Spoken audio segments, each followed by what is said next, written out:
Welcome to our channel my home Pakistan. ناظرین، لوگوں کے دلوں اور گھروں میں جگہ پانے کی جستجو میں پاکستانی برانڈ نے جدت اور عزائم کا مظاہرہ کیا ہے۔ یہ انٹرپرائز اور لچک کے جذبے کا صحرا ہے کہ بہت سے برانڈز شہری اور دیہی پاکستان میں عادات اور طرز زندگی کو تبدیل کرنے میں کامیاب ہوئے ہیں۔ آج کی اس ویڈیو میں ہم پیش کر رہے ہیں پاکستان کے اہم برانڈز کا ایک چھوٹا سا انتخاب۔ TJ's تنویر جمشید ایک اہم ڈیزائنر اگر کبھی پاکستان میں کوئی تھا تو وہ تنویر جمشید برانڈز TJ's کے بانی۔ ان کے پاس رائٹ ٹائم پر رائٹ آئیڈیاز تھے، یعنی 70 کی دہائی میں شلوار قمیض کو سجیلا بنانا۔ در حقیقت TJ's کو اس فیکٹ سے بہت مدد ملی کہ اس وقت کی منتخب ہونے والی حکومت کے رہنما ذوالفقار علی بھٹو مشرقی پاکستان کے نقصان کے بعد قومی شناخت کو بحال کرنے کے لیے شلوار قمیض کو فروغ دے رہے تھے۔ عوامی جوڑا جیسا کہ یہ مشہور ہوا، اس نے نہ صرف عوام بلکہ اشرافیہ میں مقبولیت حاصل کی۔ سندھ کلب نے بھی شلوار قمیض واسکٹ کے ساتھ میں لوگوں کے داخلے کو قبول کرنا شروع کر دیا۔ چند سال پہلے ایک انٹرویو میں جمشید کا کہنا تھا کہ میں نے شلوار قمیض ایجاد نہیں کی بلکہ میں نے اسے فیشنیبل بنایا ہے۔ That he ڈڈ۔ اس نے ڈیزائن میں ایسی جدتیں متعارف کروائیں جو چھا گئیں۔ فلیپس کے ساتھ جیبیں، یعنی پاکٹس ود فلیپ، جیومیٹریکل پیٹرن اور بہت سارے بٹن۔ اس کے علاوہ چمکدار رنگ عام شلوار قمیض کے ڈریب شیڈ سے دور۔ TJ's کی مقبولیت میں اضافہ ہوا اور اسے اس وقت کی کئی مشہور ڈرامہ سیریز کے اداکاروں کے لیے وارڈروب ڈیزائن کرنے کی ذمہ داری سونپی گئی۔ جلد ہی مردوں کی حد کو خواتین کے لباس تک بھی بڑھا دیا گیا، سگنیچر فیکٹر کو برقرار رکھتے ہوئے، جیسے جیبیں اور فلیپ، جیومیٹریکل شکل وغیرہ۔ اگرچہ TJ آج کا ہائی اسٹریٹ برانڈ نہیں ہے، لیکن اس نے عام شلوار قمیض کے بارے میں اشرافیہ یعنی ایلیٹس کا رویہ ہمیشہ کے لیے بدل دیا۔ نیشنل فوڈز ایک زمانہ تھا جب ہر صبح نوکرانیوں کو تازہ مسالہ پیسنے کا کام سونپا جاتا تھا۔ یہ پتھر کے فلیٹ سلیبوں پر کیا جاتا تھا اور مرچوں، ادرک، ہلدی وغیرہ کو ہمیشہ پیسٹ میں پیسنے کے لیے ایک طرح کا پتھر کا رولر استعمال کیا جاتا تھا۔ یہ ایک وقت طلب اور محنت طلب پروسیس تھا، تاہم باورچی کو دن کے کھانے کے خالص اور تازہ مسالے ملنے کی یقین دہانی کرائی جاتی تھی۔ جلد ہی ان برانڈڈ مسالے دستیاب ہو گئے، لیکن پیورٹی کے خدشات نے ان کے استعمال کو محدود کر دیا۔ 1970 میں نیشنل فوڈ داخل ہوا، حفظان صحت کے ماحول میں تیار کیے جانے والے استعمال کے لیے تیار مسالے متعارف کروا کر۔ برانڈ کا مقصد صارفین کی عادات کو بڑے پیمانے پر تبدیل کرنا تھا۔ یہ کامیابی کا مقدر تھا کیونکہ پروڈکٹ کا تصور اسٹرانگ انسائڈ پر مبنی تھا۔ صارفین مسالوں کو پیسنے کی تکلیف نہیں چاہتے تھے، پھر بھی وہ مارکیٹ میں دستیاب ان برانڈڈ پاؤڈر مسالوں پر بھروسہ کرنے کو تیار نہیں تھے۔ اس برانڈ نے اپنے سفر کا آغاز بنیادی مسالہ جات، مرچیں، دھنیا، ادرک وغیرہ کے ساتھ کیا، لیکن تیزی سے بدلتے شہری طرز زندگی اور ضروریات نے نیشنل فوڈ کو مشہور پاکستانی پکوانوں اور بعد میں چٹنیوں اور مسالہ جات کے لیے ریسیپی مکسز متعارف کرانے پر مجبور کیا۔ اس برانڈ نے خاندانی تعلقات کو مستقل طور پر پیش کیا ہے اور حال ہی میں نیشنل کا پاکستان کے نام سے ایک بڑے پلیٹ فارم پر گریجویشن کیا ہے۔ ابتدائی طور پر نیشنل فوڈز کا واحد مقابلہ احمد فوڈز سے تھا، تاہم ہیبٹ چینجنگ برانڈ کے طور پر اسے زیادہ کمپٹیشن کا سامنا کرنا پڑا۔ آج شان فوڈ صارفین کو معیاری انتخاب دے رہا ہے، لیکن یہ نیشنل ہے جو ہمیشہ ایک اہم برانڈ کی حیثیت سے پائونیئرنگ برانڈ رہے گا۔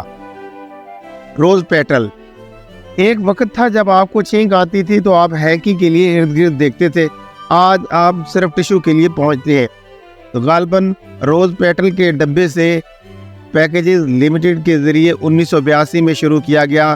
روز پیٹل 7 ملین سے زیادہ گھروں میں استعمال ہوتا ہے، جو کہ اس کی ویب سائٹ کے مطابق ہے، اور یہ صرف فیشیل ٹیشوز نہیں ہیں بلکہ گھروں اور دفاتر میں بھی داخل ہوئے ہیں۔ روز پیٹل کی رینج میں پیپر، نیپکن، ٹوائلٹ اور کچن رولز کے ساتھ ساتھ پیپر پلیٹس اور کپس شامل ہیں۔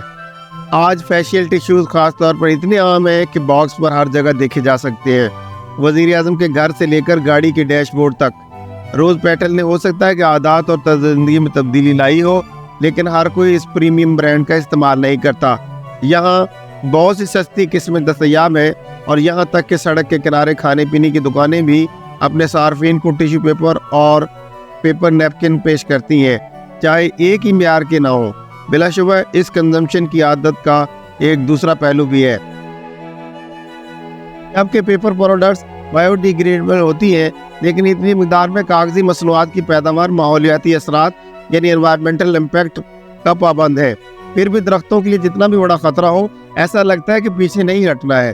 سہولت کی خواہش سب سے بڑھ کر آج کے صارفین میں گہرائی سے جڑی ہوئی ہے، لیکن یہ تصور کرنا مشکل ہے کہ ہینکیز کو سلائی اور یہاں تک کہ کڑھائی بھی کی جاتی ہے جیسا کہ وہ کبھی تھے۔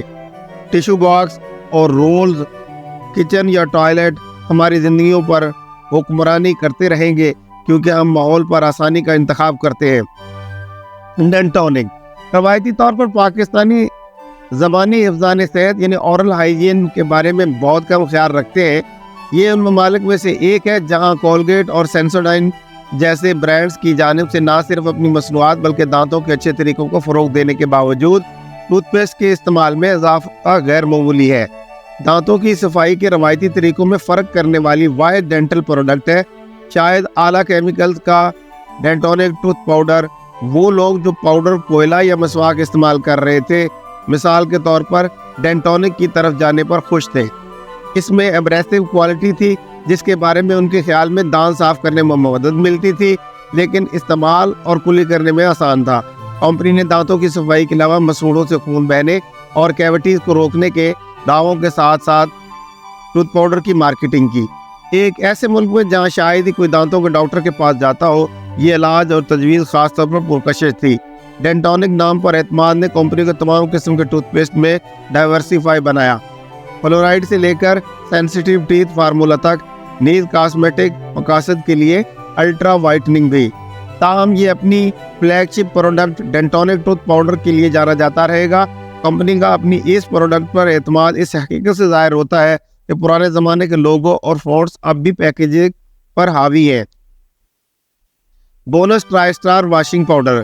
بونس ٹرائی اسٹار جو آج پاکستان کا سب سے زیادہ فروخت ہونے والا ڈٹرجنٹ ہے، جب 90 کی دہائی کے آخر میں مارکیٹ میں آیا تو اس نے ایک مشکل کام انجام دیا۔ لانچ کے وقت بونس ٹرائی اسٹار کا مقابلہ دوسرے ڈٹرجنٹ برانڈ سے نہیں تھا، بلکہ لانڈری کے روایتی طریقوں سے تھا، جیسے لانڈری بارز یا سوڈا اور ان برانڈڈ پاؤڈر کا مرکب۔ بونس کی مارکیٹ تیزی سے بڑھی۔ پنجاب بیلٹ میں صارفین کی لانڈری کی عادات کو ہمیشہ کے لیے بدلتا رہا، جہاں اس نے ابتدائی طور پر اپنی مارکیٹنگ کی کوششوں کا مقصد بنایا۔ آج بونس ٹرائی اسٹار اپنے آغاز کے ابتدائی سال کے جغرافیائی علاقوں سے آگے بڑھ گیا ہے۔ اب یہ ملک بھر کے شہری علاقوں میں ایک مقبول برانڈ ہے۔ اس برانڈ کی اپنی کیمپینز میں مزاح یعنی ہیومر پر مسلسل انحصار نے بھی نتیجہ نکالا ہے۔ اس کی قائدانہ حیثیت کا اندازہ اس حقیقت سے لگایا جا سکتا ہے کہ اس کے نام اور پیکیجنگ دونوں ایلیمنٹس بشمول یلو کلر کا برانڈ کے رنگ کے طور پر نمایاں استعمال اس کی کامیابی کی لہر پر سوار ہونے کی کوشش کرنے والے برانڈز کی طرف سے بڑے پیمانے پر نقل کیا گیا ہے۔ کیونکہ مہنگائی زیادہ سے زیادہ لوگوں کو متاثر کرتی ہے، اس لیے اس بات کا امکان ہے کہ سیکنڈری ڈٹرجنٹ برانڈز جیسے بونس ٹرائی اسٹار زیادہ سے زیادہ مارکیٹ کی گروتھ سے انجوائے کریں گے۔